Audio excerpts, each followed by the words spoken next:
गुरु प्यारी साध संगत जी, राधा स्वामी जी। मनुष्य जन्म का उद्देश्य परमात्मा ने सृष्टि की रचना करके इसे 84 लाख योनियों में बांटा है।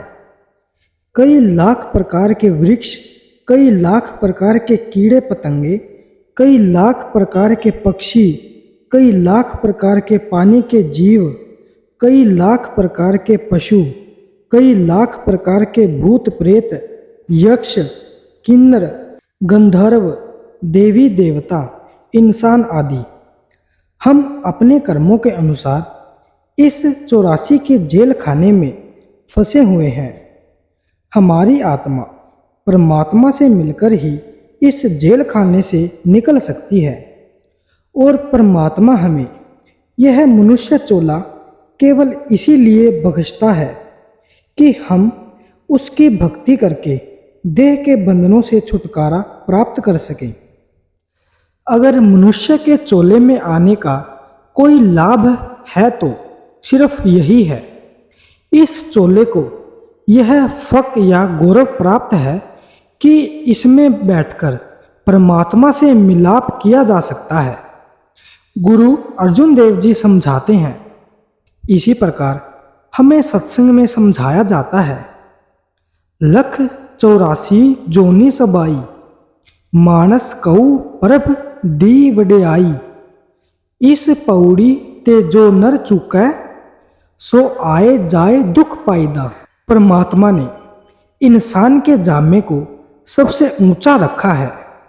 यह सीढ़ी का आखिरी डंडा है। अगर कोशिश करते हैं तो मकान की छत पर चले जाते हैं, यानी मालिक से मिल जाते हैं। अगर पैर फिसलता है तो नीचे फिर 84 के जेल खाने में आ जाते हैं। इसी प्रकार आप जी की वाणी है, कई जन्म भय कीट पतंगा, कई जन्म गज मीन कुरंगा, कई जन्म पंखी सर्प होइयो, कई जन्म होवे बिखर सोइयो। मिल जगदीश मिलन की बरिया, चिरकाल इह देह संजरिया। कई जन्म कीड़े पतंगों के पाई, कई जन्म हाथी मछली और हिरणों के पाई, कई जन्म पक्षियों और सांपों के मिले, और कई जन्म घोड़े पशुओं और पेड़ पौधों के पाए।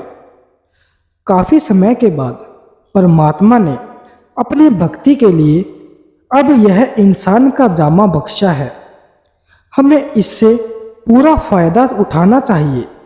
इसी प्रकार मौलाना रूम फरमाते हैं, हमचू सब्जा बाहर रोहिदा, अम्न नू सदो हफ्ताद, कालिब दीदा अम।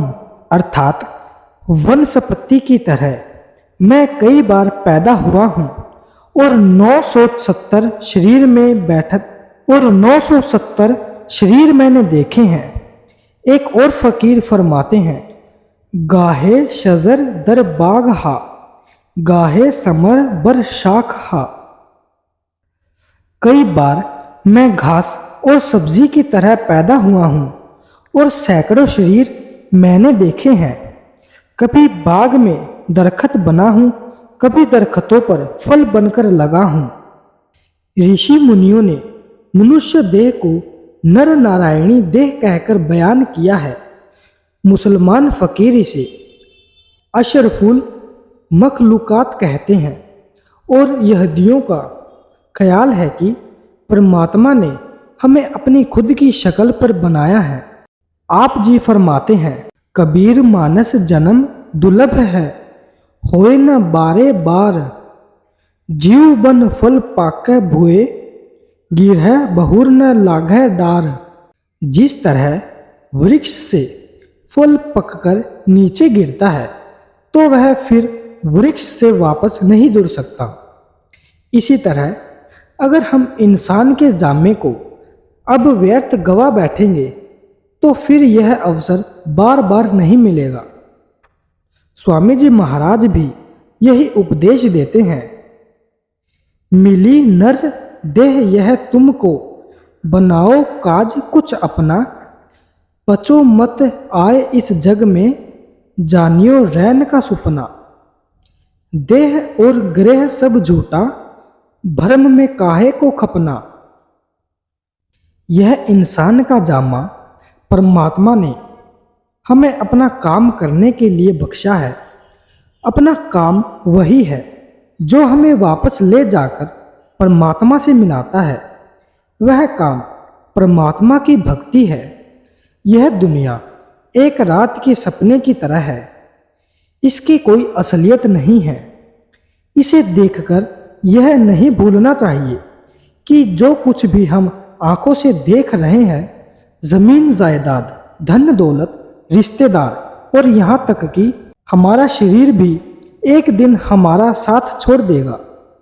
इसीलिए आप जी उपदेश देते हैं कि इस अमूल्य अवसर से लाभ उठाओ। बाल बच्चे, दुनिया का खाना पीना, ऐशो इशरत आदि सब हमें पिछले जन्मों में भी मिलते आए हैं। अगर कोई चीज़ है तो हम पहले नहीं कर सके और केवल अब कर सकते हैं, तो वह परमात्मा की भक्ति है। लेकिन जिस मकसद के लिए परमात्मा ने यह मौका बख्शा है, उसे हम इस देह में बैठकर बिल्कुल भूल जाते हैं। विषय विकारों में, शराबों कबाबों, कौमों मजहबों और मुल्कों के झगड़ों और इंद्रियों के भोगों से हमें फुर्सत ही नहीं मिलती।